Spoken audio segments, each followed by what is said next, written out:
DoubleOh Tevin. Yo, what's up, Latho? In the mix. SFA DJs, tell me about it. Tell you about SFA DJs? Yeah, what's the band? What's the coming together with that? Alright, coming together with the SFA DJs, it was really it made sense. It made no sense there being four pretty prominent DJs on campus that didn't work together. Aside from that, it was financially motivated, monetarily motivated. We DJ parties for however much we DJ, a couple $100. But party promoters bring home a couple $1,000s a piece, so we're like, maybe we can get our hand in that game. And we're the DJs, we throw the parties, we're a big factor in it. So it's like, we come together and work on some stuff. So now we have SFA DJs as a functioning team. That's live. That was live. That was live. So you, Sloppy, Yams, and J Dirty on the mix came together, and all y'all. Yeah, shout out to all the SFA DJs, DJ Sloppy Joe, J Dirty, and you two Yams.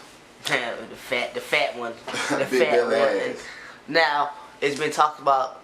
How does it, when you look back at SFA when you first came here to now? What you see? What is different? What is the difference? I hear a lot of talk about save SFA. A lot of people say SFA is not lit anymore, it's not fun anymore.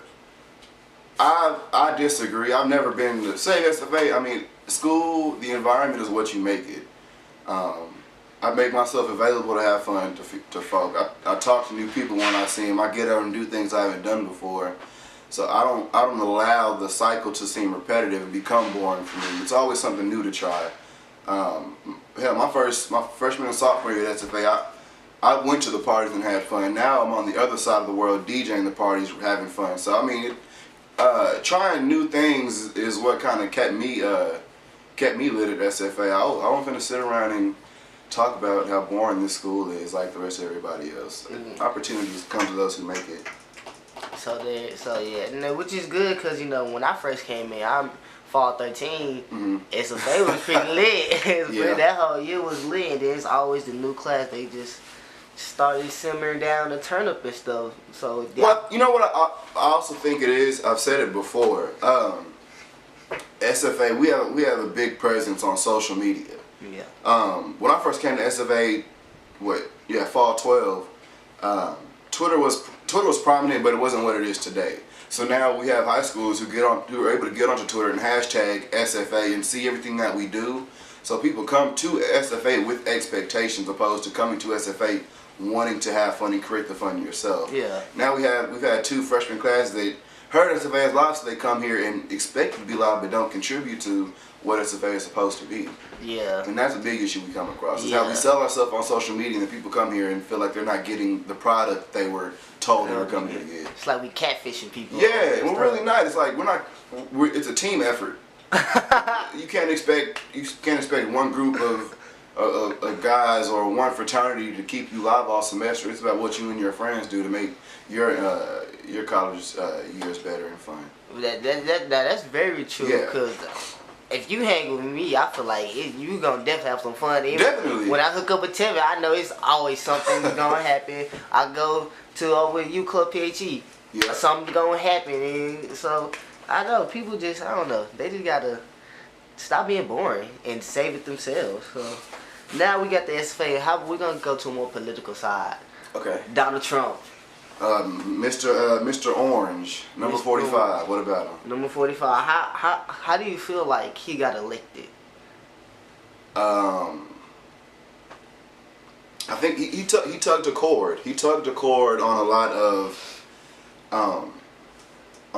hidden America. I won't say hidden, but sleep America that we didn't forget about, but weren't counting on getting to the polls. He struck a chord with the folks that wanted to see immigrants deported from America. Struck a chord with the ignorant-minded people. Oh, I keep saying folk. The ignorant-minded people in America, and a lot of it was doubt from the majority, which is us, not really believing that he was capable of doing so. Which is why I was so passionate, and I'm always going to be so dedicated and think that it's imperative that people vote. Use your right to vote. Because we can honestly end up at a situation like this. Everybody knew that number 45 was the terrible choice, but because we didn't get a vote, we're dealing with the consequences now. True. And honestly, I'd rather keep him in office than see what Mike Pence will do. I dislike both of them greatly, but number 45 is a way better choice than Mike Pence, the current vice president. The whole cabinet needs to be erased. Yeah, from Betsy DeVos. Yeah, Betsy DeVos, man. What do you now? We've seen some schools turn up and stand up and leave. Good. That's what you should do. I'm serious. Use your voice. If you can't use your voice, use your body. March, mobilize, and move. Use whatever you can as a vehicle to get your point across. Yeah, stand up, sit down, leave, whatever. Lay down. I'm serious. True. Now, it makes me think, last week I was at UT, my cousin's graduation. He was getting his PhD, and I had to go to two. I had to go to all-black graduation. The black graduation, And then the regular one. And the all-black wasn't separating them. They had a black graduation where how the fraternity members that walk across the stage, and they Q-Dogs did a little thing, the Alphas did their thing, and music was playing. What do you feel like? Could that happen at SFA?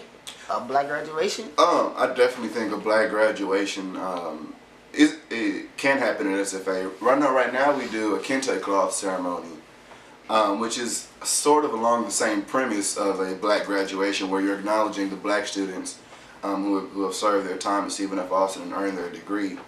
But to see it flourish into a complete full black graduate for all of our black graduates will be something amazing. All it takes is someone to have a voice and put it out. The Office of Multicultural Affairs is always open to hear what people have to say. So let's take it to them and see what we can make happen. All right. Now, what graduation do we have here? We have the kente cloth ceremony. So essentially, if you are black SFA and you've been involved within the Office of Multicultural Affairs in any capacity throughout your 4 or 5 years at SFA, you're able to go fill out the paperwork, receive your kente cloth, and go to the ceremony where it's all minority students. Oh, okay. I think I've seen a couple people do that. Yeah. We're going to have to get some action going with that. Now, okay, how do you feel about relationships today? It's a lot of back and forth about how dudes ain't this, women are always doing something on the side. Like, what is it? I always hear this nowadays. Nowadays, boys don't do this. Nowadays, men don't do this. It's the same problem. It's a generational problem. It happens to every generation. No love story is what you think it is. But I will use this platform as a moment to charge a lot of my young men to do better, or to at least make an attempt to do better, myself included. We say a lot, we want to do a lot, but a lot of time our actions don't follow with our. A lot of our actions don't follow with our words. Pardon me. I don't know. I see a lot of crazy things on Twitter too, where women expect a lot of relationships to be 50-50. Pretty shady, you know. I'm not that kind of guy. With me, it's 100% matches your 100%. Don't expect me to put everything on the table and not see nothing from you, and you act like that's perfectly okay. We're both working to make this piece work. Two broken pieces don't make anything work. We both need to be 100% full, 100% committed. I also encourage people to become friends with the person that you date. A lot of times people see somebody attractive on Twitter, look at their Abby, and look at their pictures, their media, and then see a few tweets, and you think that you like that person, so you give yourself to them, but you're really giving yourself only to a part of what you see through a screen. Get to know people, ladies and men. Go out on dates, have fun, talk about other things besides current events. Talk about the deeper things in life that have meaning. Whether you each other believe in the war, how you feel about politics, what's your stance on God. Really get to know the deeper part of somebody. And shit, that'll save you a lot of I didn't mean to cuss. That'll save so much confusion and wasted time. Trust me. Yeah. I don't think people like to date no more or talk about the stuff of life as far as the war, political concerns. Yeah, and I don't blame them. We're young, so right now a lot of what we talk about is what's in. It's the it factor at the moment, which of course current event is always going to be trending. It's always going to be on the tip of our tongues. But if you can take a step back and reveal deeper layers of yourself, it only creates for a greater intimacy with the person that you're with. Now, you recently can't say that you've been in a relationship for 2 years. On Twitter. Hey. How was that? It's been 2 years, man. Huh? Was that real? Nah, man, it wasn't real. It wasn't. That's what I'm talking about. People saw a picture of me and Ronnie, thought it was real. Ronnie been my friend for 2 years. Man, nah, that was a joke. It was a joke. Let it be known, that was a joke. 3,000 interactions. I know you people are screenshotting this, dropping it in their group chats, but nah, it's not real. I'm single. Definitely, for sure. Now, that was funny. Yeah, that was funny. You got a lot of people was questioning. It was like, No, yeah, I was getting phone calls, texts. When did this happen? Hey, bro, I was like, you knew what? It was a lie. Now let's go back to DJing. You've been dropping a lot of mixes lately. Yes. A lot of the neo soul. Apply Pressure. I think last Saturday, I dropped a gospel mixtape called Psalm 73. And after I made that, I told myself, what's the point of stopping? It's the beginning of summer, nothing to do, so I'm gonna do what I do best and work with music. So I was like, I'm gonna apply pressure, drop something new every day. So Saturday we had the gospel mix, backdoored on Sunday with a neo soul mix, backdoored that on Monday with the Afrobeat mix from my Africans, backdoored that with She on Tuesday for all my females, full of summer songs of all current artists, backdoored that on, what are we on, Tuesday now? Wednesday with He, full of music for all my fellas. Backdoored that, I just dropped, last night I dropped that new Drop Top WAP, I call it Chop Top WAP, that new Gucci Chopped and Screwed by DoubleOh. Have to work. You have to work. You have to work. There's no time to let up. If you let up, you create opportunity for the next man to take your shine. I'm not about that right now.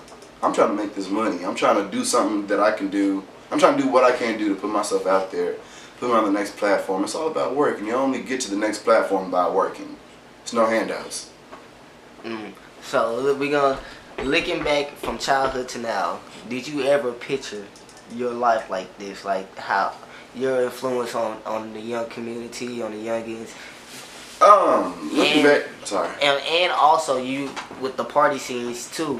So you're in the middle of both worlds, as some would say. Yeah. Looking back on it, I would have never thought that I'd be in the shoes that I am now when it comes to impacting kids. I always knew I would have a hand in it, whether it was through mentoring and through other organizations or inspiring kids to become activists.